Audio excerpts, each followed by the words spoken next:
I also have Kamaljeet Sandhu joining us live to give us a little sense on this image that we see here on our screens. Kamaljeet, where you're at, extended passion between the two states. We're seeing Rahul Gandhi's picture with Vinesh Phogat and Bajrang Punia that came days ago that sent the media a buzz of their joining the Congress party formally. And this picture was so telling. Rahul Gandhi holding tight Vinesh's hand, swinging his arm around Bajrang Punia to show as if they're ready for the battle ahead. So that itself set the tone, and the Congress clearly is looking to lap up the Jat votes and capitalize on the anti-incumbency against the BJP. How far do you think the duo will be successful?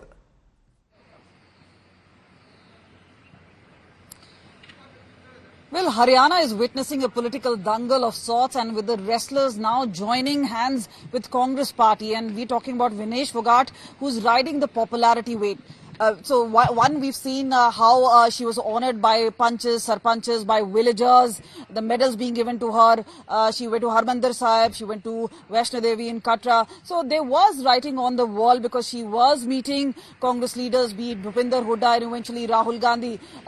Today, after a formal joining, is going to be a shot in the arm for the Congress party because one, they would want to ride on the popularity wave. The second is she's also become a symbol of sorts for women's safety.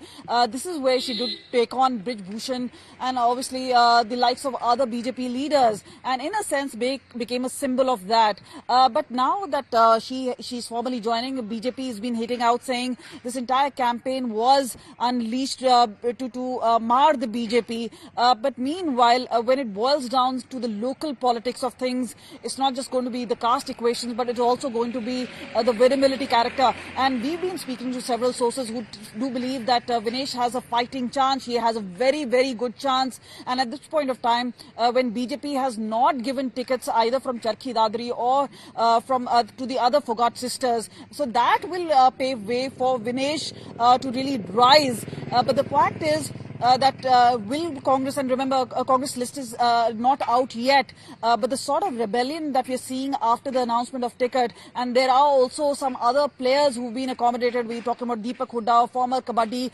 captain who's been given a ticket. Meanwhile, Yogeshwar Dutt seems very cut up with the BJP, and he plans to spill the beans as to what his next move is going to be. So there is going to be a lot of word around how the wrestlers at this point of time seem to be consolidating together, perhaps in favor of the Congress party, but clearly a shot in the arm for Congress party. But we'll see how BJP actually counters this particular move. Right. We have Raman Malik of the BJP joining us on the phone line. Kamaljeet, do stay with us. Raman Malik, your take on Vinesh Phogat, Bajrang Punia formally joining the Congress party. 1:30 p.m. is the time given. They're not confirming whether they're going to contest election this time. That's scheduled for October 5th. But their joining the party is now confirmed. Your take on that? It is just that whatever was under the water is now above the water, and that's all. There's nothing major in it. It's been, you see, if you look at the way Babita, the way Yogeshwar, the way Saina Nehwal, they all are with BJP. They all are in politics, and I am not against rustlers or players or anybody joining politics for that matter. The point is, are you honest with what are you doing? Whatever you're doing, you should be honest with it. You should be candid with it. That, is the core point. Second, they have, they are good students for politics. They have not been, they've been able to hide their ulterior motives. That also, makes them qualified to join Congress and join politics as they seem it should be. The third most important factor is that, you see, if you want to join politics and if you have an intention, there's nothing wrong in it. But what's wrong is making pretext about a base, creating a base on pretext. If this is what you wanted to do, you should have come forward with it. And if, as per your allegation, this one person is wrong, then you have raised it. You've raised the issue after 10 years of the incident. But that's Then you go to the court. Whether the court has to decide it. whether she raises the issue today or 10 years later, if it's a case of sexual harassment, one should investigate into the matter. I mean, that's nothing to say that she could be lying or suspect her intentions. But apart from that, the fact that she was participating in the farmers' protest, did that give you a hint that she may want to take on politics at that time? No, that is when, see, one, I may not agree with your opinion. My opinion is a little different. My opinion is very clear. Think it on the 6 wrestlers. It was not Vinesh Phogat alone. 6 wrestlers accused Brij Bhushan of sexual harassment. Okay. My simple question to you, a counter. What if after the entire investigation and the court decides otherwise?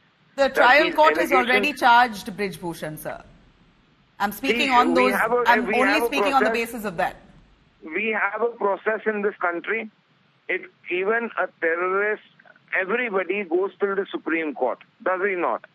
Now, if at the end of the day, the Honorable Supreme Court acquits the person, and this entire thing comes out to be false, would these people be then tried for, felony on wrong commitments, wrong information? Legally, the proof is against the wrestlers, the of course. In this country, the guilty should be punished. False allegations. I agree with you, but I'm only speaking on the basis of the FIR that charges Brij Bhushan of sexual harassment and the trial court's charges. Speaking only on those grounds that I say that we may not want to doubt them on that aspect, but the fact that Vinesh Phogat at this point has formally joined politics, do you believe that they have a winnability factor? Do you believe that they really give a good fight to the BJP in your state? Everybody who has an opinion can keep an opinion and fight an election. It is up to the people who are the owners of this democracy to assess whether they would like to keep a particular person on service for 5 years. And that is the right of the people to cast their franchise and to execute it.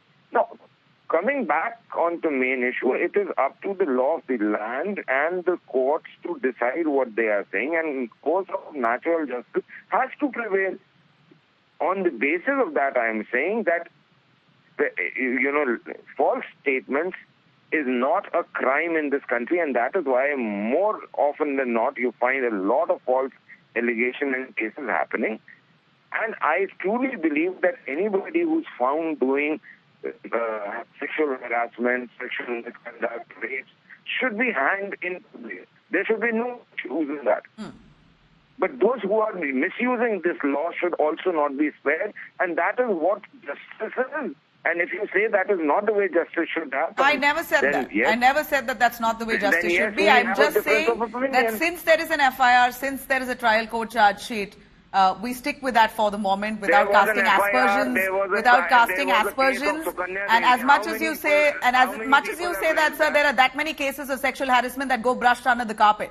It's not investigated. Many of them lose out on their professional careers by just voicing out what happens. We've seen what happened in the Me Too movement. So the number of cases where women have been, their careers have derailed only for voicing out what has happened to them, way outnumbers the false cases against some of the men. But I got your point, what you had to say. Thank you very much for joining us.